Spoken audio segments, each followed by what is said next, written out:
Salam guru penggerak, tergerak, bergerak, menggerakkan.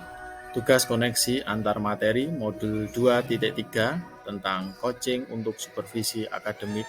Saya Aris Prabowo SPD, CGP Angkatan 7 Kabupaten Klaten. Selanjutnya, tujuan pembelajaran khusus yaitu CGP menyimpulkan dan menjelaskan keterkaitan materi yang diperoleh dan membuat refleksi berdasarkan pemahaman yang dibangun selama modul 2 dalam berbagai media. Selanjutnya, kesimpulan dan refleksi materi pembelajaran modul 2.3. 1. Pengertian coaching. Sebuah proses kolaborasi yang berfokus pada solusi, berorientasi pada hasil, dan sistematis, di mana coach memfasilitasi peningkatan atas performa kerja, pengalaman hidup, pembelajaran diri, dan pertumbuhan pribadi dari coaching. Menurut Grant 1999. Selanjutnya, 2 yaitu paradigma berpikir coaching. Yang pertama, fokus pada coach rekan yang akan dikembangkan. 2. Berfokus atau bersikap terbuka dan ingin tahu. 3. Memiliki kesadaran yang kuat. 4. Mampu melihat hal yang baru dan masa depan. 3 yaitu prinsip coaching. Yang pertama yaitu kemitraan. Kemitraan dalam coaching, posisi coach dan coach adalah mitra, sehingga tidak ada tingkatan rendah dan tinggi. Selanjutnya yang kedua yaitu memaksimalkan potensi.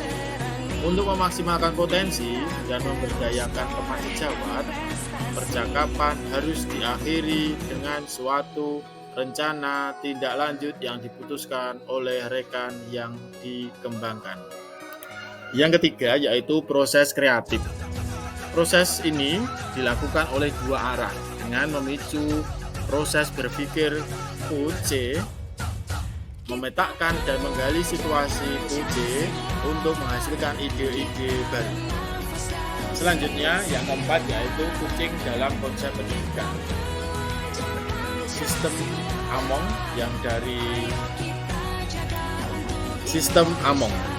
yang itu dari Ki Hajar Dewantoro, yaitu filosofi pendidikan menurut Ki Hajar Dewantoro. Ing Arso Suntulodo, ing Madya Mangunkarso, Tutwuri Handayani, yang menjadikan semangat untuk menguatkan dalam komunikasi guru dengan murid menggunakan pendekatan coaching. Tutwuri Handayani sebagai kekuatan proses coaching dalam memberdayakan Handayani atau kekuatan daripada murid. Selanjutnya, menurut filosofi Ki Hajar Dewantoro, proses coaching sebagai sarana komunikasi guru dan murid diberi ruang kebebasan untuk menggali kekuatan dirinya, dan peran pendidik memberikan among sebagai penuntun memberdayakan potensi yang ada pada peserta didik agar tidak kehilangan arah dan kekuatan yang tidak membahayakannya ke depan.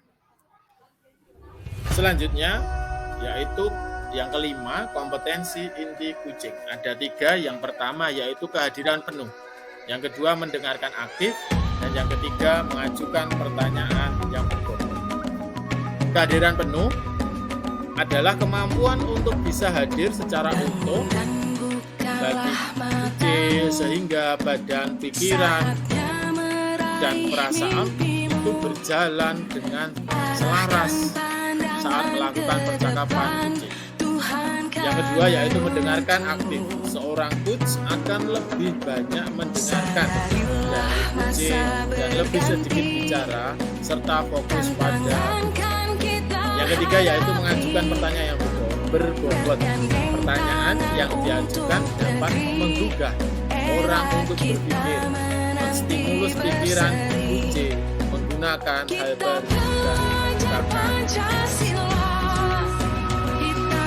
Selanjutnya yang keenam yaitu alur tinta. Alur tinta yang terdiri dari T itu adalah tujuan, I itu identifikasi, R adalah rencana aksi, dan T adalah makanya disebut alur tinta.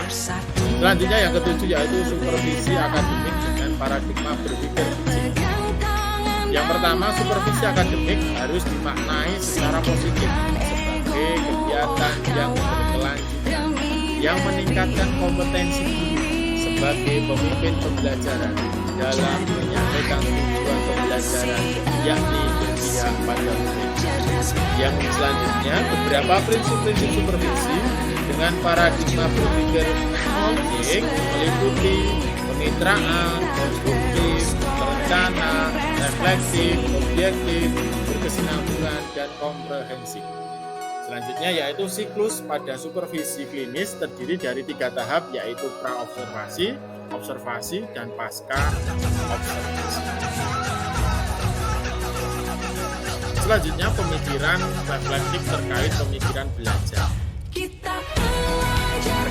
Bahwasanya dalam pembelajaran, emosi yang dirasakan akan tertantang untuk memperbanyak pelatihan coaching dengan murid dan rekan guru agar dapat meningkatkan keterampilan yang baik agar ke depan dapat melakukan coaching supervisi yang sudah baik dan memperbaiki, mendapatkan materi coaching dan dipraktikkan.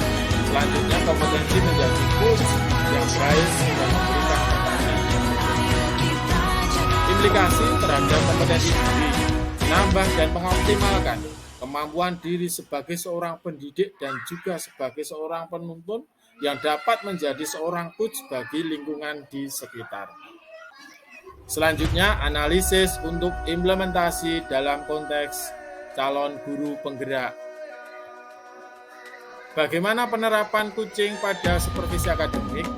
Melalui supervisi akademik, kegiatan pemberdayaan pengembangan kompetensi diri dalam rangka peningkatan performa mengajar dan mencapai tujuan pembelajaran.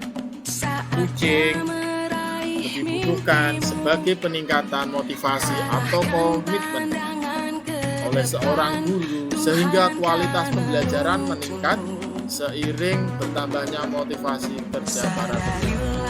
Selanjutnya, coaching sebagai kompetensi membangun kemitraan. Kemitraan di sini dalam menjalani proses coaching dapat terbangun dan membuka peluang akselerasi kesadaran yang mendorong tindakan aksi nyata manakala dinyatakan dan dilandasi kepercayaan coaching kepada coach. Dalam prosesnya kita tidak perlu memandang kesejahteraan jabatan. Nah, dalam supervisi akademik terjadi proses kolaboratif antar supervisor dan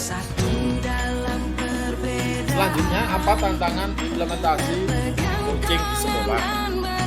Di sini seringkali supervisi akademik dilihat sebagai proses yang bersifat satu arah. Apalagi jika supervisi akademik ini hanya terjadi 1 tahun sekali menjelang akhir tahun pembelajaran. Supervisi menjadi sebuah tagihan atau kewajiban para pemimpin sekolah dalam tanggung jawabnya mengevaluasi para pendidik. Padahal, coaching sebagai kompetensi membangun kemitraan. Pada proses coaching, seorang coach lebih menekankan untuk lebih menjadi seorang pendengar yang aktif dengan sedikit mendominasi pembicaraan. Seorang coach hanya melemparkan pertanyaan yang merangsang ide melalui jawaban dari seorang coach. Dibutuhkan seseorang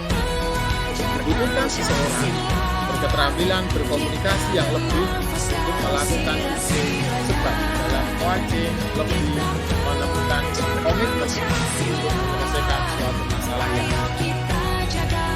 selanjutnya koneksi antar materi dari modul 2.3 dan modul 2.1. Dalam pembelajaran berdiferensiasi dilakukan pemetaan dengan 3 cara. Pertama yaitu tentang minat siswa, yang kedua kebutuhan belajar siswa, dan yang ketiga profil belajar siswa. Pemetaan ini digunakan seorang coach sebagai data dalam proses coaching sehingga murid mampu mengoptimalkan potensi yang ada dalam dirinya untuk menemukan solusi terbaik. Selanjutnya, koneksi antar materi modul 2.3 dan modul 2.2. Ada beberapa hal yang harus dipahami dalam kompetensi sosial dan emosional. Kesadaran diri, pengelolaan diri, kesadaran sosial, keterampilan berrelasi, dan cara pengambilan keputusan yang bertanggung jawab. KSE atau kompetensi sosial emosional ini digunakan seorang pendidik sebagai coach dalam proses coaching terhadap kucing agar terjadi pengendalian diri dan emosi untuk coach dan coach, serta menimbulkan rasa empati dan rasa sosialisasi serta mengambil keputusan yang bertanggung jawab.